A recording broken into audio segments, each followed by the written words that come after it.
নমস্কার, শোনাচ্ছি সাহিত্যিক শ্রী অতীন বন্দ্যোপাধ্যায়ের নীলকণ্ঠ পাখির খুঁজে।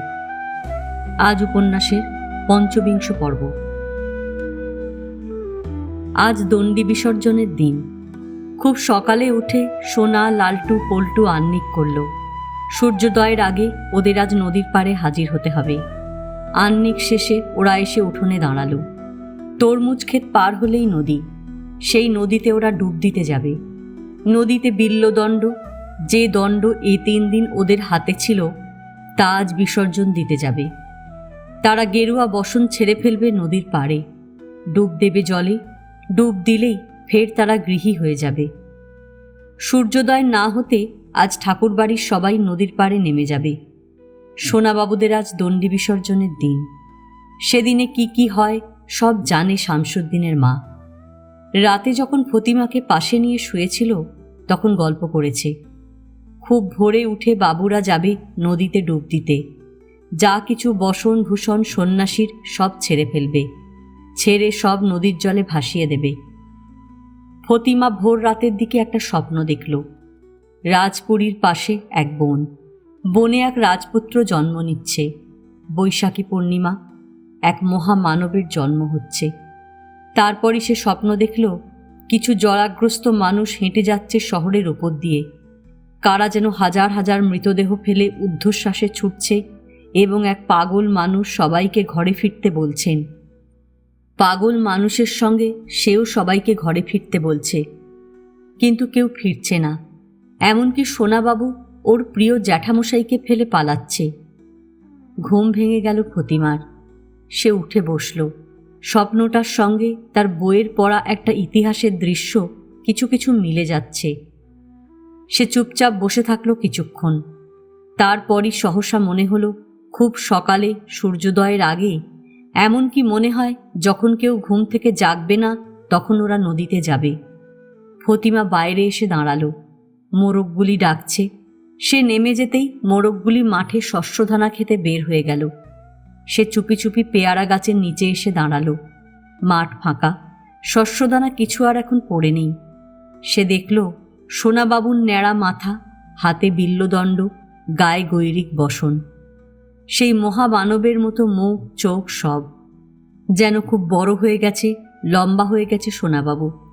পাগল কর্তার মতো কোনো দিকে না তাকিয়ে হেঁটে যাচ্ছে। সে ধীরে ধীরে একা মাঠের ভিতর নেমে গেল।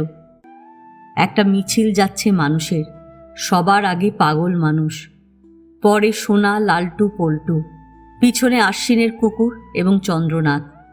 শশীভূষণ, ভূপেন্দ্রনাথ এবং অন্যান্য আত্মীয় স্বজন আরও পিছনে হেঁটে হেঁটে নদীর পাড়ে যাচ্ছেন। সবার শেষে যাচ্ছে ইসম। সে ভোর রাতে জেগে গেছে, কারণ তাকে গিয়ে ডেকে তুলতে হবে সবাইকে। ভোর হয়ে গেছে, এবারে উঠতে হয়। সূর্য উঠতে দেরি নেই। সবাইকে ডেকে দেবার ভার ছিল তার। ইসম এই 3 ব্রহ্মচারীকে দেখবে না বলেই সকলের পিছনে আছে। দেখলে যা কিছু পুণ্য এই 3 বালক উপবীতের ঘরে অর্জন করেছে সব নষ্ট হয়ে যাবে। সেজন্য সবার শেষে সবার পিছে থাকছে। ডুব দিয়ে উঠলেই আর কোনো বাধা নিষেধ থাকবে না। সে ওদের সঙ্গে কথা বলতে পর্যন্ত পারবে। ওরা যাচ্ছিল ওদের উপবীত গলায়, ভিক্ষার ঝুলি কাঁধে। ওদের মুখ উপবাসে কাতর। 3 দিন শুধু ফল মূল আহার এবং দুপুরে চড়ু রান্না হয়েছিল গতকাল। খেতে বিস্বাদ।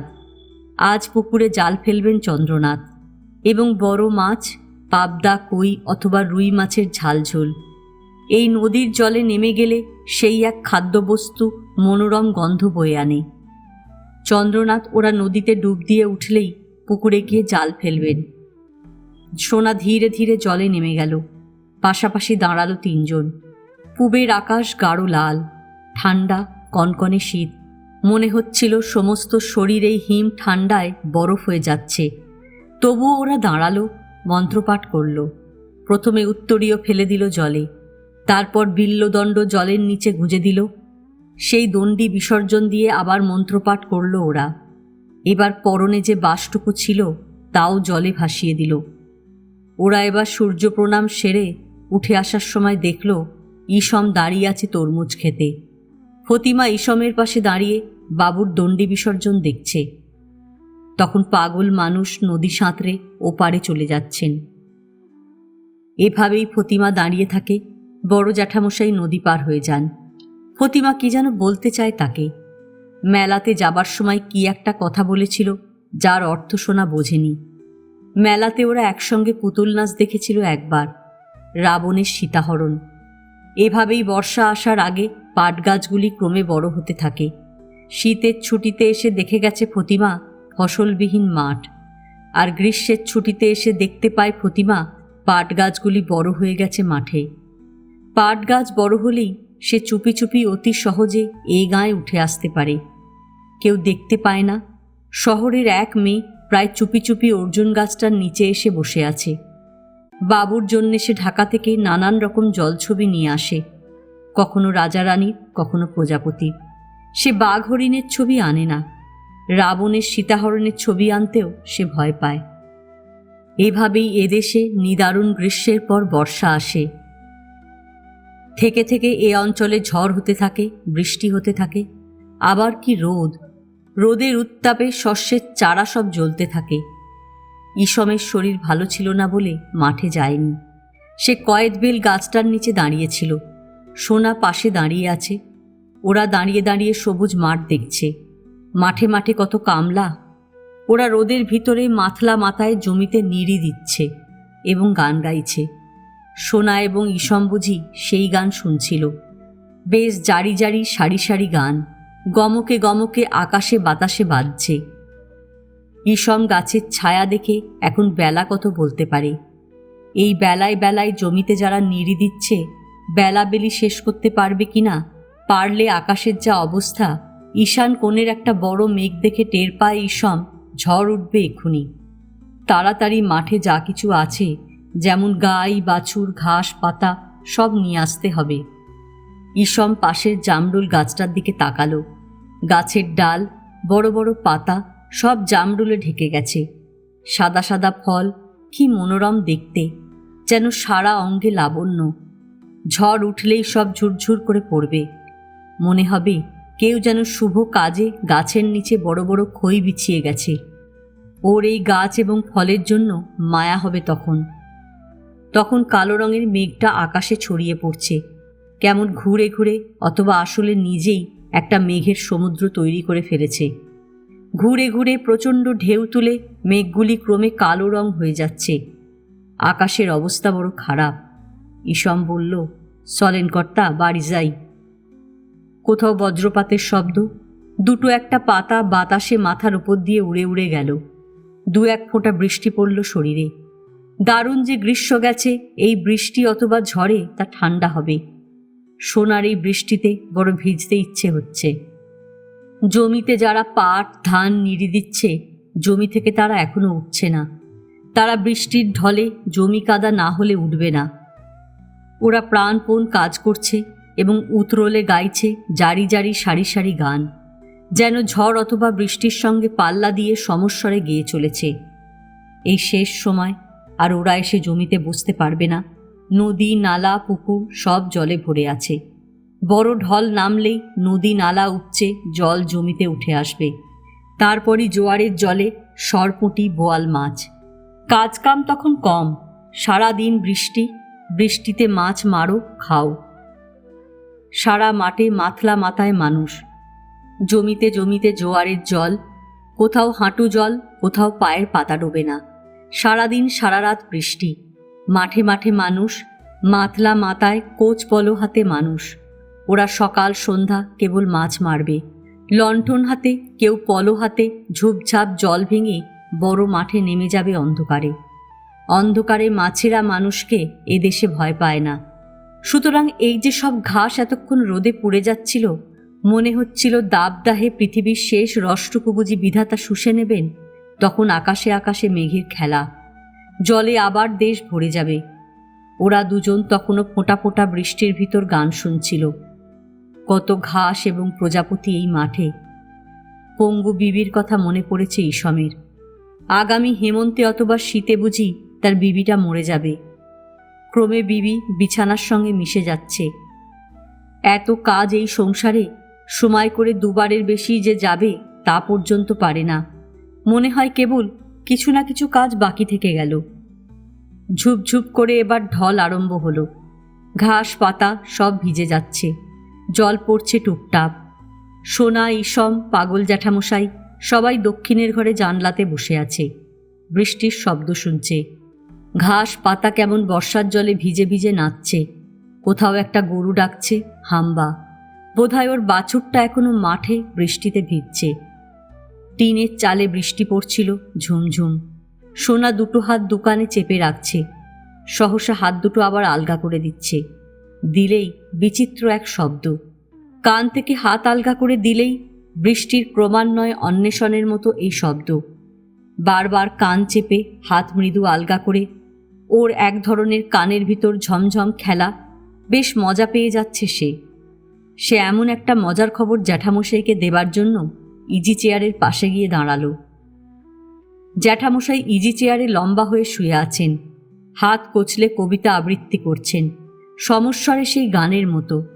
যেন বলছেন, মায়া মাখানো জগতে কোথায় যে তুমি ঈশ্বর, এই মাটি এবং ঘাসে কখন কিভাবে নেমে আসো জানি না। সোনা জ্যাঠামশাইয়ের দোকানে দুহাত চেপে তালে তালে হাত খুলে দিয়ে তালি বাজাতে থাকল। টিনের চালে বৃষ্টির শব্দ শুনতে বলল জ্যাঠামশাইকে। শুনতে পাইতাছেন না? ওয়া ওয়া কইরা কাঁদছে কারা? সে এমন বলল। এই পৃথিবীতে নিয়ত কারা যেন কাঁদছে। আমরা জন্ম নেব এবার। ধনবউ তখন বারান্দার একটা বাঁশ ধরে দাঁড়িয়ে আছে, সেও সেই কান্না শুনতে পাচ্ছে। আমি এবারে জন্ম নেব। ব্যথায় নীল হয়ে যাচ্ছে ধনবউর মুখ। উঠোন জলে ভেসে গেছে, জলে বৃষ্টির ফোঁটা বড় বড় অজস্র তারার মতো জলের ওপর ফুটছে। উঠোনে আতুর ঘর, শুকনো কাঠ ফেলে দিয়ে গেছে ইসম, পাটকাঠির বেড়া, উপরে শনের চাল, ঝাঁপের দরজা। ইসম সারাদিন খেটে ঘরটা করেছে। ব্যথায় নীল হয়ে যাচ্ছে ধনবউর মুখ। এ ঘরে কেউ নেই, তার ডাকে কেউ সাড়া দিচ্ছে না, কারণ সারা আকাশ যেন এখন মাথার ওপর ভেঙে পড়ছে। আকাশ ভেঙে প্লাবন নেমেছে, ব্যাঙ ডাকছে, কচু পাতায় পুতুল নাচ হচ্ছে, পাতাগুলি জলের ভারে নাচছে। রাম রাবণের যুদ্ধ অথবা রাবণের সীতাহরণ। ধনবউর মুখটা ব্যথায় নীল হয়ে যাচ্ছে, সে আর পারছে না। বড় বউ ভাবল একবার খোঁজ নিয়ে যাবে। রাতের খাবার তৈরি করতে যাবে সে। সন্ধ্যা না হতেই রাতের খাবার করবে, খিচুড়ি আর বেগুন ভাজা। রান্নাঘরে যাবার সময় ধনের খবর নিতে হয়। সে হাঁটু জলে কাপড় তুলে রান্নাঘরে উঠে যাবার সময় দেখল ধন একটা বাঁশে হেলান দিয়ে দাঁড়িয়ে আছে। মুখ দেখে টের পেল পৃথিবীতে ঈশ্বর আসছে। সে তাড়াতাড়ি দক্ষিণের ঘরে গিয়ে ডাকল, ইসম, একবার যাও নাপিত বাড়ি, নাপিত বউকে ডেকে আনো। ধন বড় কষ্ট পাচ্ছে ব্যথায়। ইসম যখন দরজায় এসে দাঁড়ালো, বড় বউ দেখল ওর চোখ লাল। তোমার শরীর খারাপ? না মামি। চোখ লাল কেন? একটু জ্বর হয়েছে, সাইরা যাইব। এবার বড় বউ বলল, লালটু কোথায়? পল্টু? জানি না মামি। সোনা, এদিকে এসো। সোনা এলে বড় বউ ছাতা খুলে দিল। তুমি যাও, নাপিত জেঠিকে ডেকে আনো। আমি যামুনে? ইসম তাড়াতাড়ি গামছা মাথায় বের হয়ে এলে বড় বউ বলল, ইসম, তোমার শরীর ভালো না, তুমি শুয়ে পড়োগে। রাতে ভাত খাবে না, বার্লি খাবে। ছেলেরা সব বড় হয়েছে, তোমার যা কাজ এবার থেকে ওরা কিছু কিছু করবে। বড় বউয়ের এমন কথায় ইসমের চোখ জলে ভার হয়ে এলো। সে বলল, শুকনা গাছের গুঁড়ি আরও আসে, গোয়াল ঘরে তুইলা রাখছি, অসুচ ঘরে লাগলে কইয়েন দিয়া আমু। সোনা এমন দিনে বৃষ্টিতে ভেজার একটা কাজ পেয়ে গেছে। সে তাড়াতাড়ি নেমে এলো উঠোনে এবং ছাতা মাথায় যাবার সময় দেখল মা বাঁশে হেলান দিয়ে কেমন ঝুলে আছে যেন। মা, তার মা, কি সুন্দর আর সজীব ছিল। এখন তার মা ক্রমে কি হয়ে যাচ্ছে। ঘরের বারান্দার টিন কাঠের দুটো খুঁটির ওপর বাঁশ ঝুলছে এবং মা এখানে অন্যদিন তার ভিজা কাপড় মেলে দেন, কিন্তু আজ কাপড় নয়, ভিজা কাঁথাও নয়, মা নিজেই কেমন ঝুলে আছেন। সোনার বড় কষ্ট হলো মাকে দেখে। মাটিতে মার পা দুটো ঈষৎ ঝুলে অথবা ছুঁয়ে আছে যেন মাটি। চোখ দুটো বড় বিষণ্ণ মায়ের। সে কেমন নড়তে পারছে না আর। বড় বউ বলল, দাঁড়িয়ে কি দেখছিস, তাড়াতাড়ি যা, বলবি এক্ষুনি যেন চলে আসে। সঙ্গে সঙ্গে ধন বউ কাতর গলায় বলল, যা বাবা, নাপিত বাড়ির জেঠিরে ডাই কান।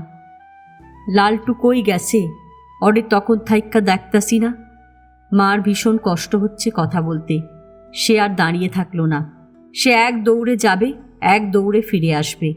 কোথাও কারো সঙ্গে দাঁড়িয়ে কথা বলবে না, গল্প করবে না। সে ছুটল ছাতা মাথায়, জলে ভিজে ছুটল। ছাতায় জল আটকাচ্ছে না। গাছের নিচে জল পড়ছে টুপটাপ। ওর শরীর ভিজছে। কাদা জল ছলাৎ ছলাৎ ছড়াচ্ছে চারপাশে।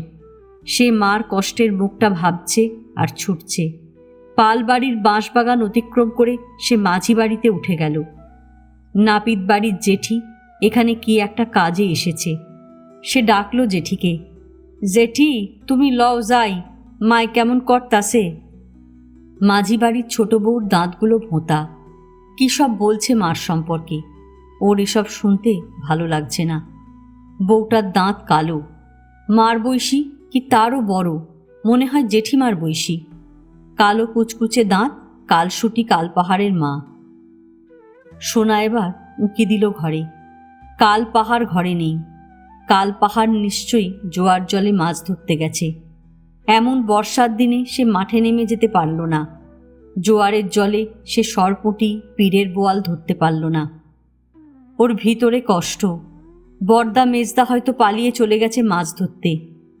তার ভিতর থেকে এমন দিনে মাছ ধরতে না পারার কষ্ট ঠেলে ঠেলে উঠে আসছে। সে বলল, অজেঠি লও যাই, মায় কেমন করতাছে। নাপিত জেঠিকে খবর দিয়েই সোনা ছুটতে থাকলো। ছুটছে আর ছুটছে। কাদা জলে ওর জামা প্যান্ট নষ্ট হয়ে যাচ্ছে, তবু সে ছুটছিল। কারণ এখন জল নামছে অবিশ্রান্ত ধারায়। আহা কি বৃষ্টি! মার জমি সব জলে ভেসে যাচ্ছে। সে এসেই খবর দিল মাকে, মা জেঠিরে কইছি। সে বড় জেঠিমাকে খবর দিল, জেঠিমা নাপিত জেঠি আইতাছে। বড় বউ তখন জল গরম করছে। আভারানী এসেছে ছুটে। দীনবন্ধুর দুই বউ মানকচু পাতা মাথায় এসেছে খবর নিতে। বড় বউ সবার সঙ্গে জল গরম করতে করতে কথা বলছে। সোনা দেখল মা তখন টিন কাঠের ঘরটা থেকে কেমন খুঁড়িয়ে খুঁড়িয়ে ছোট ঘরটায় ঢুকে যাচ্ছে। সোনার ইচ্ছা হলো মার মাথায় ছাতা ধরে। মার মুখ এমন নীলবর্ণ হয়ে গেছে কেন? সেই যে সে একবার নীল রঙের একটা আলো জ্বলতে দেখেছিল একটা ঘরে। নীল রঙের আলোর ভিতর সে এবং অমলা, অস্পষ্ট মুখের ছবি। মার মুখ কি কষ্টে যেন তেমন নীলবর্ণ ধারণ করছে। মার কষ্ট আর সহ্য করতে পারছে না। ঈশন তখন বৃষ্টিতে ভিজে আরও দুটো শুকনো কাঠের গুঁড়ি ফেলে দিয়ে গেল। মা ঘরে ঢুকে গোঙাচ্ছে। সোনার ভারী কষ্ট হতে থাকলো। সে ঝাঁপ খুলে মাকে বলবে ভাবল, তোমার কষ্ট হচ্ছে মা, আমি কি করতে পারি? আমি জোয়ারের জলে মাছ ধরতে যাব, বড় বড় সরপুঁটি সব জোয়ারের জলে উঠে আসছে। আভারানী বলল, বৌদি মুখটা দেখছেন? সোনার রাগ হচ্ছিল বড় জেঠিমার ওপর। এখনো জেঠিমা রান্নাঘরে কি করছে, বের হচ্ছে না। বড় বউ বলল, মুখ দেখেছি, সময় হয়নি, তুই ঘরে যা, আমি যাচ্ছি। ধনের মাথা কোলে নিয়ে বসে থাক। সোনা রান্নাঘরে এসে দেখল বড় জেঠিমা আবু শোভার মার সঙ্গে ফিসফিস করে কি কথা বলছে। সে বুঝতে পারছে না কিছু। নিরামিষ ঘরের পাশে বৃষ্টির জল বড় বড় ফোঁটায় পড়ছে। জলে দুটো ব্যাঙ লাফাচ্ছিল। এমন বৃষ্টির দিনে মার কষ্ট অথবা ছোট ঘরটায় মার গোঙানি সে সহ্য করতে পারছে না। তাড়াতাড়ি মাঠে নেমে গেলে এসব শুনতে হবে না, দেখতে হবে না। সে পলোটা নিয়ে ছাতা মাথায় মাঠে নেমে গেলে জেঠিমা বলল, ভালো হবে না সোনা, জলে ভিজলে জ্বর হবে। সোনা বৃষ্টির শব্দে জেঠিমার কথা শুনতে পেল না। সে ছাতাটা মাথায় দিল এবং পা টিপে টিপে জল ভেঙে হাঁটছে। হাতে পলো, সে হাঁটছে। চারপাশে সতর্ক নজর, মা ছুটে আসতে পারে। সে কালোজাম গাছটা পার হতেই শুনল কচুর ঝোপে কি খলবল করছে। সে উঁকি দিল ঝোপের ভিতর। মাছ, কই মাছ। পালেদের পুকুর থেকে নতুন জলের গন্ধ পেয়ে কই মাছ উঠে আসছে। সে পলো দিয়ে চাপ দিল। ভেবেছিল সব কটা কই পলন নিচে। সে হাত দিয়ে দেখল মাত্র দুটো। রান্নাঘরের দরজায় সে মাছ দুটো ছুঁড়ে দিল, বলল, জেঠি, দুটো কই। বৃষ্টির ফোঁটা পড়ছে টাপুর টুপুর। সে তখন দুটো কই মাছ ফেলে দিয়ে আরও মাছের জন্য মাঠের ভিতর নেমে গেল। বৃষ্টি ফের জোর নামছে, আকাশটা ছাই রঙের। সুতরাং এসব দিনে বৃষ্টি ভিজে হাঁটু জল ভেঙে কোথাও যাওয়া অথবা ধান খেতে জোয়ারের জলে মাছ ধরা সবই সুখী ঘটনার মতো। আর ব্যাঙেরা ডাকছে চারদিকে, ডালে বসে কাক ভিজছে। পাখিরা আকাশে উঠছে না, ঘন মেঘ সব এখন আকাশে পাখিদের মতো ডানা মেলে ঝাপটাচ্ছে। চারদিকে জল নামার শব্দ, পুকুরগুলি সব মাঠের জলে ভরে গেছে এবং কচুর পাতায় তখন পুতুল নাচ হচ্ছিল। বৃষ্টি পড়ছে টুপটাপ, পাতা ভিজছে, টুপটাপ বৃষ্টির ফোঁটায় কচুর পাতা নাচছে। সোনা পুতুল খেলা দেখছে, রাম, লক্ষ্মণ, সীতা, রাবণ, শূর্পণখা। এখন কচুর পাতা পুতুল নাচের মতো। জলের ফোঁটায় ওরা হাত পা তুলে নাচছে, কখনো হেঁটে যাচ্ছে যেন, কখনো ডগাগুলি বৃষ্টির ফোঁটায় মাটির সঙ্গে মিশে যাচ্ছে। কচুর ঝোপটায় সোনা অনেকক্ষণ পুতুল নাচ দেখল। ওর মন ভালো হলো না। সে ধান খেতে নেমে একটা পাতা ছিঁড়ল ধানের। ভাবল, ফতিমা ওর সঙ্গে মেলায় পুতুল নাচ দেখেছে। ফতিমা ফেরার সময় সোনাকে একটা মন্দ কথা বলেছে, এই যে ঈশ্বর তাকে একটা ভাই দেবে, মাকে ভগবান একটা ভাই হতে পারে, বোন হতে পারে দিয়ে যাবেন, সেটা যেন ঠিক না। ফতিমা মন্দ কথা বললে সোনার মনটা কেমন খারাপ হয়ে গিয়েছিল। রাতে মাকে চুপি চুপি কথাটা বলে দিয়েছিল। মা বলেছিল, ফতিমা নচ্ছার মেয়ে। মা হয়তো আরও কিছু বলতে চেয়েছিল, তুমি ওর সঙ্গে যাবে না সোনা, তুমি ওর সঙ্গে কোথাও একা যাবে না। মা তাকে বলেছিল, ঘরটায় ঢুকে মা বসে থাকবে, ঈশ্বরের কাছে প্রার্থনা করবে, ঈশ্বর ভাইটাকে মার কাছে দিয়ে যাবে। ওর বড় জানার ইচ্ছা তখন, সে কি করে এসেছে মার কাছে। মা বলতো, ওকে কারা রাস্তায় ফেলে গিয়েছিল, মা তাকে রাস্তা থেকে তুলে এনেছে। সোনা তখন হাউ হাউ করে কাঁদত। কোনো দিন সে তার জামা প্যান্ট নিয়ে চলে যেত গোপাটে। সে অন্ধকারে একা একা সেখানে বসে থাকত। মা তাকে খুঁজে নিয়ে আসতো, কোলে তুলে বলতো, সোনাকেও তার ভগবান কোল আলো করে রেখে গেছে।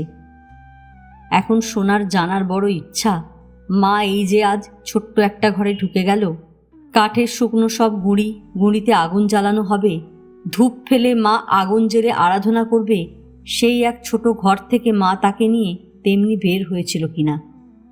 কিন্তু কেন জানি কি এক রহস্য এই জন্মের ভিতর, সে বুঝতে পারে না, ছুঁতে পারে না রহস্যটাকে। ধান পাতাগুলি নড়ছে, টুপটাপ বৃষ্টি। সে ছাতা মাথায় অল্প জলে দাঁড়িয়ে আছে। জল আর জল, পুকুর, খাল, বিল ভরে জমিতে জল উঠে আসছে। ধানের গোড়া জলে ডুবে গেছে, পাতাগুলি বাতাসে নড়ছে। সে বুঝতে পারে না, ছুঁতে পারে না রহস্যটাকে। জোয়ারের জলে পা ডুবে যাচ্ছে, চারপাশের জমি, ধান ক্ষেত, পাট ক্ষেত জোয়ারের জলে ভেসে যাচ্ছে। মার নীল বর্ণের মুখ দেখে সেও কেমন ব্যথায় নীল হয়ে যাচ্ছে।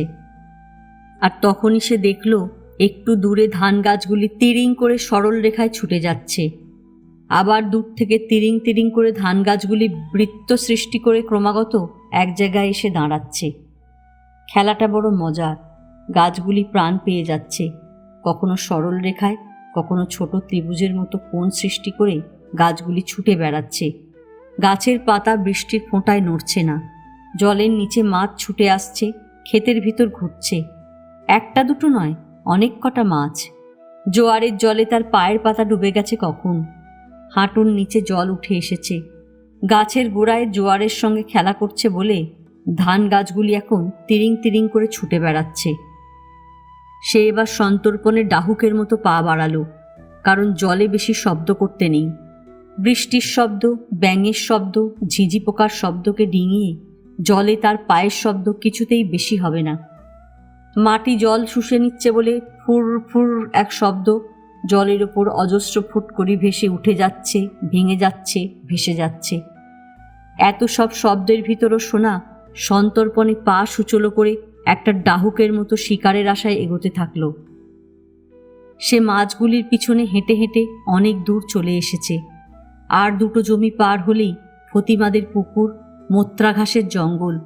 মোত্রা ঘাসের জঙ্গলের ভিতর দিয়ে জমির জলটা ওদের পুকুরে পড়ছে।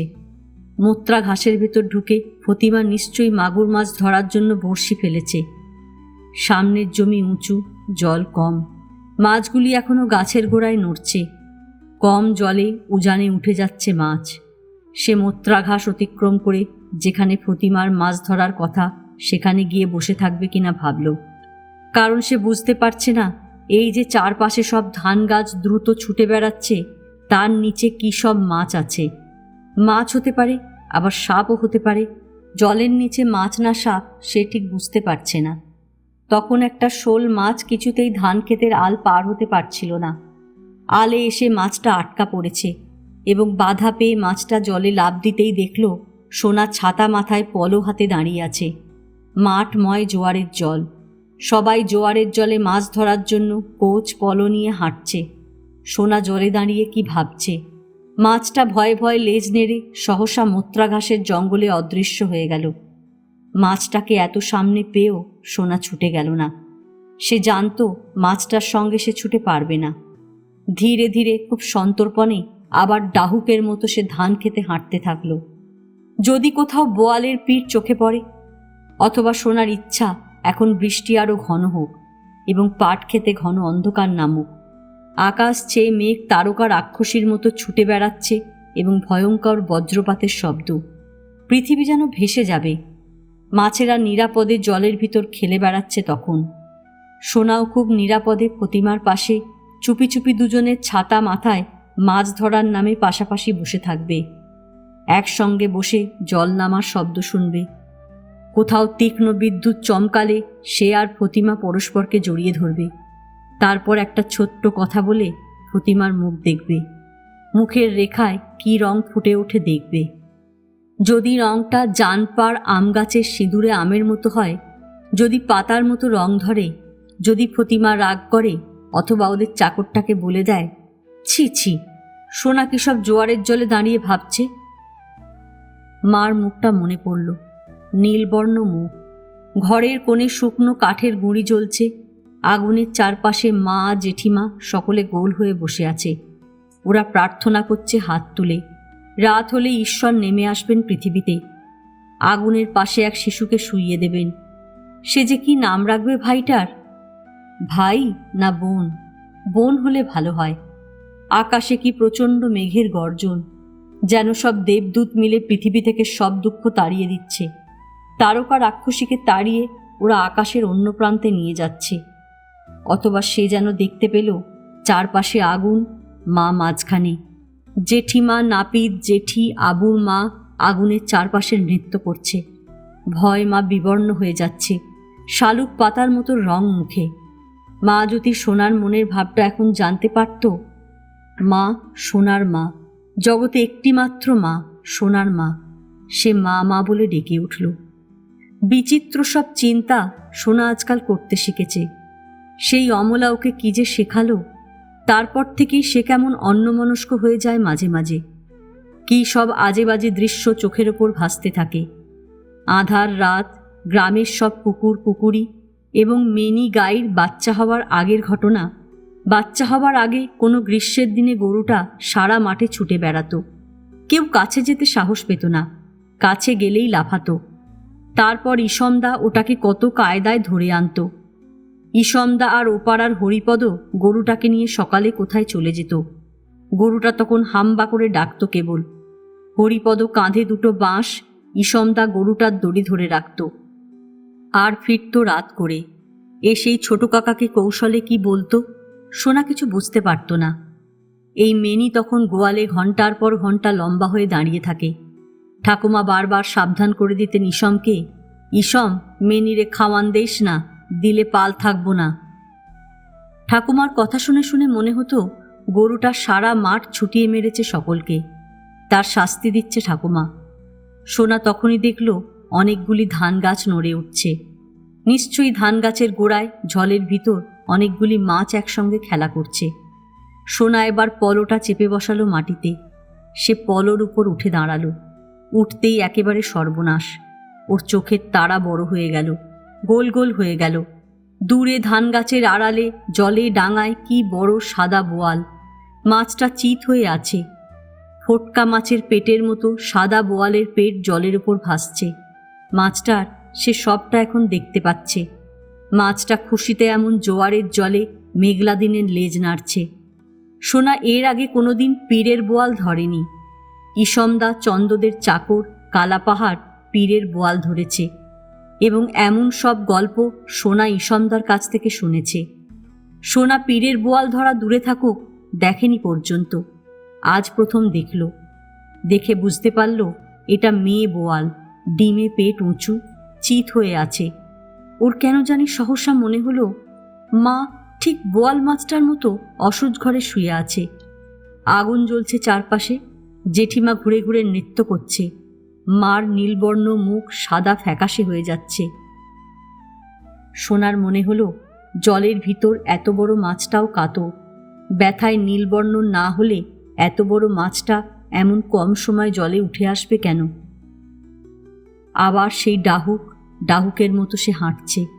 কিছু সাদা বক ধান ক্ষেতের উপর উড়ে বেড়াচ্ছিল। ওরা কম জলে কুচো মাছ ধরে খাচ্ছে।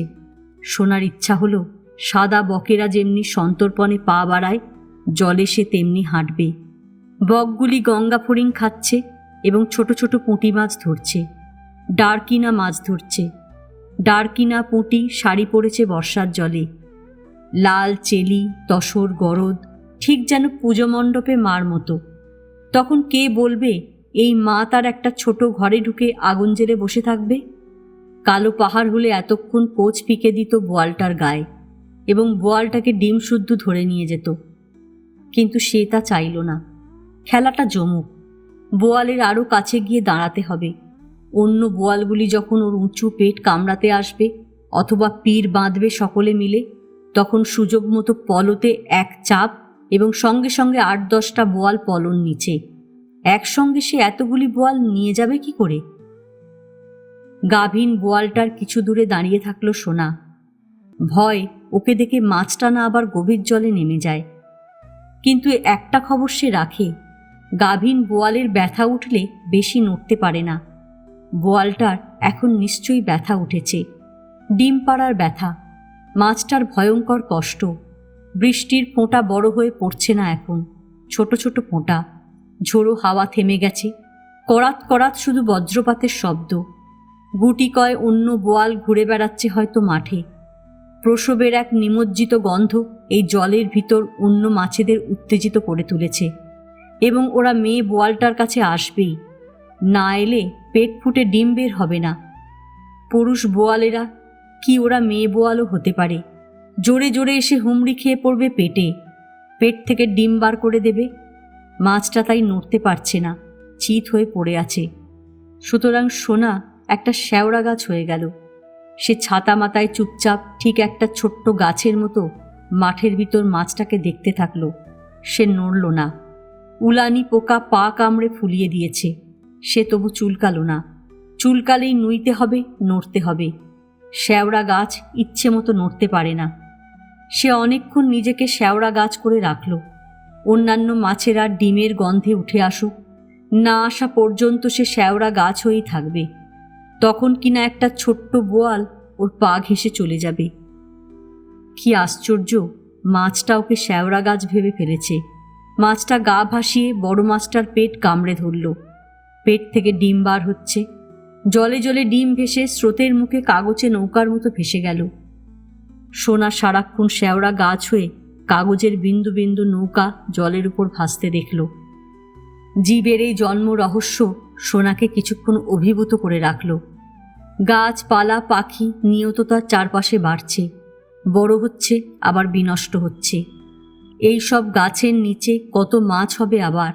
বিন্দু বিন্দু কাগজের নৌকা আবার মাছ হয়ে যাবে, বড় হয়ে যাবে। বড় হলেই জোয়ারের জলে উঠে আসবে, খেলা করবে। ডিম ফুটে বাচ্চা বের হবে। সোনা এমন মজার খেলা দেখতে দেখতে ক্রমে কেমন প্রস্তরীভূত হয়ে যাচ্ছে। ওর হুঁশ নেই যেন। তখন মনে হচ্ছে গ্রামের ভিতর থেকে তাকে কে ডাকছে, সোনা বাবু, আপনার আর মাছ ধরতে হইব না, বাড়ি আসেন। সোনা দেখল বৃষ্টি মাথায় ইসমদা গাছতলা থেকে ডাকছে। সে উঠে দাঁড়ালো, একটা মাছও নেই সামনে। মাছগুলি এই জলে এসেছিল সন্তানের জন্ম দিতে, ওরা জন্ম দিয়ে চলে গেছে। কেবল কিছু জল আর ধান গাছ আর বৃষ্টি, তারকা রাক্ষসীর মতো মেঘেদের ভেসে বেড়ানো এবং এক গভীর অন্ধকার চারপাশে যেন নামছে। সোনা খালি হাতে উঠে যাচ্ছে। সে এত সামনে এমন পীরের বোয়াল পেয়েও ধরতে পারল না। কেমন এক অন্য পৃথিবী ক্রমে তার রহস্য খুলে ধরছে। যত ধরছে তত সে সোনা থাকছে না, অতীশ দীপঙ্কর হয়ে যাচ্ছে। সে ফতিমার খোঁজে তাড়াতাড়ি মোত্রাঘাসের জঙ্গলে ঢুকে গেল। দেখল ফতিমা নেই। তার মনটা খুব খারাপ হয়ে গেল। বৃষ্টির ফোঁটা এবার বড় হয়ে পড়ছে। সে তাড়াতাড়ি পা চালিয়ে হাঁটল। টিলা ধরে বাড়ির সীমানায় উঠে দেখল কচুর ঝোপে আবার পুতুল নাচ হচ্ছে। রাম, রাবণ, শূর্পণখা। সে মুখ ভেঙচে দিল শূর্পণখাকে। শুধু রাম রাবণ এখন কচুর ঝোপটায় যুদ্ধের মহড়া দিচ্ছে। ওর মন ভালো নেই বলে কচুর ঝোপে বৃষ্টির ফোঁটায় রাম রাবণের যুদ্ধ দেখতে থাকল। ইসম আবার ডাকল, কি করতাছেন কচুর ঝোপে? সোনা জল ভেঙে উঠোনে উঠে এলো। ইসম দক্ষিণের ঘরে চলে গেছে। সে এখন একা, কেউ নেই চারপাশে। রান্নাঘরের শেকল তোলা। ছোট্ট ঘরটার চারপাশে কত বড় বড় সব সোনা ব্যাঙ। ওরা মুখ তুলে কেবল ডাকছে, তুমুল আর্তনাদের মতো মনে হচ্ছে। এই বৃষ্টির শব্দ এবং কীটপতঙ্গের ডাক। অজস্র বেত পাতা ঘরটার চারপাশে। ঘরের ভিতর থেকে ধোঁয়ার গন্ধ বেরোচ্ছে। পীরের বোয়াল গেছে। মোত্রাঘাসের জঙ্গলে ফতিমা নেই। মা ছোট ঘরটায় চুপচাপ আগুন জ্বেলে শুয়ে আছে। ওকে আজ মেজদার সঙ্গে একা থাকতে হবে। একা থাকতে হবে ভয়ে ওর এই বৃষ্টিতে দাঁড়িয়ে কাঁদতে ইচ্ছা হলো। আর তখনই মনে হলো ছোট্ট ঘরটায় মা ভীষণ কষ্টে গোঙাচ্ছে। মার মুখ নীল বর্ণ। বড় জেঠিমার গলা সে পাচ্ছে। নাপিত বাড়ির জেঠি কথা বলছে। আবুর মা, হারান পালের বউ ঘরের ভিতর কি যেন করছে। মার কষ্টের আওয়াজটা কিছুতেই থামছে না। তার মতো অথবা মেজদার মতো মা আবার একটা ভাই ভগবানের কাছ থেকে চেয়ে নিচ্ছে। সে যে এখন এখানে একা দাঁড়িয়ে কি করবে বুঝতে পারছে না। পলোটা ফেলে দিল উঠোনে। এবং মা, তার মা, পুজো মণ্ডপের মা ছোট্ট ঘরটায় কি করছে এখন? সে স্থির থাকতে পারছে না। চুপি চুপি সে ছোট ঘরটার দিকে হেঁটে যাচ্ছে। পীরের বোয়াল ধরার সময় অথবা ফতিমা পাশে বসার মতো উত্তেজনায় ও কাঁপছে। ঠিক প্রার্থনা নয়, ঠিক কষ্ট নয়, ঠিক অন্য কিছু হচ্ছে এই সংসারে যা সে এতদিন জানতে পারেনি। সে চারপাশে যখন দেখল কেউ নেই, বেড়ার ফাঁকে গোপনে মুখ গুজে দিল। তারপর সোনার এই সংসার জগৎময় বিশ্বময় পাক খেতে থাকল। সে চোখের ওপর এসব কি দেখছে? সে আশ্চর্য নাকি সে ক্রমশ বোবা হয়ে যাচ্ছে? তার মা, তার একমাত্র মা, জগতে যার নাই তুলনা, মরা সাপের মতো অথবা ধাড়ি বোয়ালের মতো পেট উঁচু করে পড়ে আছে। বড় জেঠিমা, নাপিত বাড়ির জেঠি, হারান পালের বউ সবাই খোলা পেটের ওপর উবু হয়ে আছে। ওর এবার সহসা চিৎকার করে উঠতে ইচ্ছা হলো, মা! গলার রগ ফুলে উঠছে তার। পুজোর সময় বাবুদের বাড়ি পাঁঠা বলি হয়। ছাল তুলে নেওয়া বলির পাঁঠার মতো মাকে দেখতে। বিভৎস। ওর নিঃশ্বাস বন্ধ হয়ে আসছিল। এ যেন তার মা নয়। সে তার এ মাকে চেনে না, কারণ তখন পৃথিবীতে আর এক ঈশ্বর নাম ছিলেন। নাপিত বাড়ির জেঠি 3 বার উলু দিতে বলেছে। সবাই একটা জীবের পাশে দাঁড়িয়ে উলু দিচ্ছে। সোনা সে ঈশ্বরকে দেখল। সে ওর জন্ম দেখল এবং নিজের জন্মের কথা ভেবে সে কেমন বেদনায় মুখ হয়ে গেল। জল ভেঙে সে দক্ষিণের ঘরে উঠে গেল চুপচাপ। তেমনি বৃষ্টি পড়ছে বড় বড় ফোঁটায়। ইসম বৃষ্টির শব্দ শুনছে দরজায় বসে। পাগল জ্যাঠামশাই ইজি চেয়ারে বসে আছেন। ঝোড়ো হাওয়া, বৃষ্টি এসব দেখে তিনি কেমন উদ্বিগ্ন। সোনা জলে ভিজে শীতে কাঁপছে। শশীভূষণ ওর গামছা দিয়ে শরীরের জল মুছে দিলেন। বললেন, তোর একটা বোন হয়েছে সোনা। সোনা কথা বলতে পারছিল না। শীতে থরথর করে কাঁপছিল। শশীভূষণ চাদর দিয়ে ওর শীত নিবারণের চেষ্টা করছেন। সোনা তক্তপোষের ওপর বসে স্থবিরের মতো চোখ মেলে তাকালো বাইরে। ভয়ঙ্কর কঠিন কিছু দেখে এসে স্থবির হয়ে যাচ্ছে। জ্যাঠামশাই পর্যন্ত ওর এমন মুখ দেখে ভয় পেয়ে গেলেন। সোনা একা জানালার পাশে চাদর গায়ে বসে থাকল। ক্রমান্বয়ে বৃষ্টি হচ্ছে, ক্রমান্বয়ে কচুর পাতায় পুতুল নাচ হচ্ছে। সব হয়ে যাচ্ছে একভাবে। বৃষ্টি, বজ্রপাত, পুতুল নাচ এবং জীবের জন্ম সব একভাবে হয়ে যাচ্ছে। গাছের গুঁড়িতে কাগজের বিন্দু বিন্দু নৌকা মাছ হয়ে গেল। পূজা মণ্ডপের মা আর মা থাকল না, কেমন একটা মরা সাপ হয়ে গেল। সে আর এই মাকে কাছে নিয়ে শুতে পারবে না। কেমন এক দুরারোগ্য ব্যাধি মানুষের শরীরে, মাকে ছুতে গেলেই তার এমন মনে হবে। সে এবার ভীষণ কষ্টে দু হাঁটুর ভিতর মাথা গুঁজে দিল। মার নীলবর্ণ মুখটা কিছুতেই আর মনে করতে পারল না। কেবল সে ফুঁপিয়ে ফুঁপিয়ে কাঁদতে থাকল। আজ এ পর্যন্তই। উপন্যাসের ষড়বিংশ পর্ব নিয়ে অন্যদিন আসব। গল্প পাঠ ভালো লাগলে লাইক, শেয়ার, কমেন্টস করতে ভুলবেন না। এখনও যারা আমার চ্যানেলটা সাবস্ক্রাইব করেননি তাদের সকলের কাছে অনুরোধ রইল, প্লিজ আমার চ্যানেলটা সাবস্ক্রাইব করে নেবেন। পাশে যে বেল নোটিফিকেশনটা আছে সেটা অবশ্যই প্রেস করে দেবেন। আজকের মতন নমস্কার।